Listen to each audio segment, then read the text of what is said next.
What's going on, Dolphins fans? Today we're breaking down a hot button issue for most Dolphins fans within the fan base on whether or not the Dolphins should keep or fire Josh Boyer. Now, make sure you stick around to the end of the video. I have some inside information on the character and the internal thoughts about Josh Boyer, so make sure you stick around for that.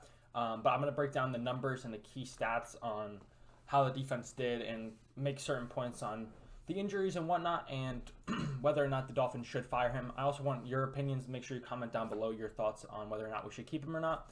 But before I get into the numbers and the breakdown, make sure you check out thedolphinsdive.com. It's my merch shop. We're running an end-of-season sale. It's 20% off, code playoffs. I know we obviously just got knocked out, but I'm going to leave it up for a couple more days. Make sure you guys get your merch if you're interested. So without further ado, we're going to hop right into it. So obviously, when we hired Mike McDaniel, majority of the defensive staff and players were retained. I think every single starter returned for the most part, and most of the coaching staff stayed as well, aside from a few key people such as Gerald Alexander and Charles Burks, which kind of ties into the end of the video. But yeah, we retained the staff, we retained the players. We expected basically the defense to stay at that level, if not take it a step further, with obviously being in the same system, playing with the same teammates. You expect better performance. But obviously, statistically, the defense took a step back, especially in the turnover category. But obviously, we all know last year our defensive success came against bad teams. We're well aware of that. It was a large stretch. For the most part, it was bad teams. We did beat the Ravens on Thursday night, which really started the turnover or the change with the defense improving incredibly. But this year, the defense was 24th in points allowed, which is not good, obviously. 18th in total yards allowed, 27th in passing yards, and then 4th in rushing yards allowed. But so with those numbers, the rush defense was incredible. Obviously, the players have a big part in that. Lots of credit goes to Sealer, Wilkins, Jalen Phillips took a step forward, and that also goes on coaching them to improve in their weaknesses. It also gets credit to Boyer and whatnot. And honestly, fourth is doesn't actually show how good they were, because most of the rushing yards we let up were to mobile quarterbacks, whether it be Lamar Jackson, Justin Fields, Josh Allen. We let up a lot of rushing yards in those specific games, which is its own issue. But for the most part, our pure rush defense was incredible. We faced run-heavy teams like the Browns and shut them down. So tip of the cap to the run defense, which does kind of correlate. The front seven stayed healthy for the most part, and you see that there are good numbers there. The pass defense obviously struggled mightily, but we did not have Byron Jones, Nick Needham, Joe Williams, Brandon Jones. Xavier Howard was banged up pretty early on. He had a double groin injury, and I highly doubt he was fully healthy throughout the entire season. So obviously, every team deals with injuries. You got to be able to recover from them. But when you're talking about a defense that is very reliant on secondary play, because we play a lot of man coverage, press man coverage, albeit, which is very difficult, and you kind of have to be, you can't just drop somebody in and expect high production. So that obviously affects the output for the defense. But speaking about how secondary reliant this defense is, Josh Boyer is known for finding diamond in the rough cornerbacks. He's got a very strong history of that, all the way back to his New England days with, I believe, Malcolm Butler. He was a part of finding Keon Crossan, which, albeit he wasn't great, but he did find him as a UDFA. Obviously, Kader Kohu this year filled in phenomenally. He's a bright piece looking forward, especially on this defense. Nick Needham, the list goes on and on. He's notorious for finding these diamond in the rough secondary players. Which, if we don't have Kader Kohu, who knows how bad the season could have gotten.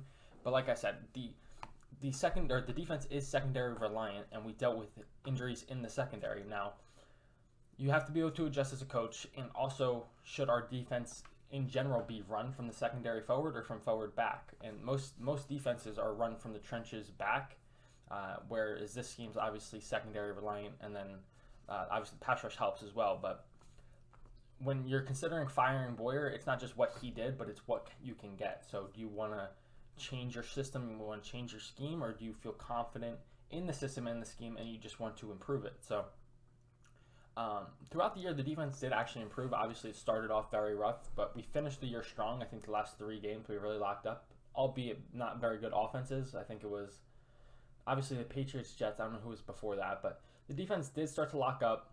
And obviously, the Bills game, the only reason we were in that game was because of the defense. There was like 7 sacks, a strip sack for a touchdown, 2 picks. They did their job for sure. So the defense did step up towards the end of the year, and honestly might have saved Josh Boyer's job. And last but not least, his last press conference before, I believe, the Jets game, where like he's getting questioned about his job security. I really did appreciate his answer. He's like, I'm the luckiest man. Like, he was the whole Lou Gehrig, I'm the luckiest man in the world. I have a beautiful wife. I have 2 great children. I get to coach football for a living. Like, there was that kind of mindset mentality I genuinely did appreciate. And I really appreciate his outlook on what he was talking about. But there are some things ahead that I'm going to break down, which I don't like so much, and who knows what will happen exactly. So I would all recommend to check out that last press conference just for like even life advice. It was actually pretty good. Like, so shout out to Boyer for that. So overall, based off the performance with the injuries, I would genuinely, especially with how we finished the year, I would be inclined on keeping Josh Boyer. However, the information I received from someone close to the situation is not that good.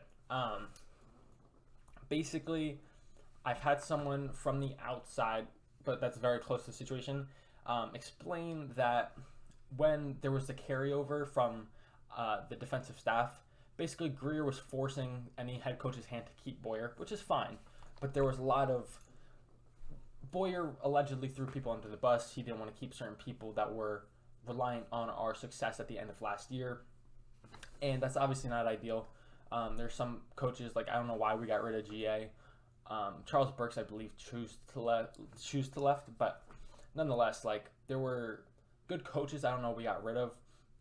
And I've heard internally, I don't know how true this is, but from what I've heard is that people in the secondary were saying that they were not getting coached up as well as they were last year, and that the coaches aren't really teaching them anything new. So that is not the greatest thing here. Now, is that on Boyer specifically, or is that on those individual coaches? That is to be determined, but I'm sure it was reported yesterday as well that defensive changes are expected to be made. So whether it's just the position coaches at like maybe corner and safety, whether that's the entire defense, that is yet to be seen. But I just didn't like what I heard, and I've heard in Twitter Spaces as well that there's a lot of rumors swirling that Josh Boyer is basically a snake. He'll do whatever he can to kind of save his job and throw other people he's on the bus that even he might seem close with. So that rubbed me the wrong way. I liked what I've heard in his press conferences. I liked the defense. Obviously, it didn't hold up to the standard we expected to. But hearing that he's a snake and he throws people under the bus and we got rid of coaches we probably shouldn't have gotten rid of, that is not necessarily something you want to hear. And that specifically made me inclined to want to see him gone. But like I said, everything else, it definitely improved. And I think he put up a serviceable defense towards the end of the year. But who knows the decision Mike McDaniel and Chris Greer will make. I'm interested to see what will happen. If we fire Boyer, do we go to a 4-3? Do we stay in an odd front? It should be interesting to see. Obviously, if we do fire him, there will be a video on that. And then obviously the search for a new defensive coordinator. But please comment down below your thoughts and feelings on this topic. And until next time, I'll catch y'all.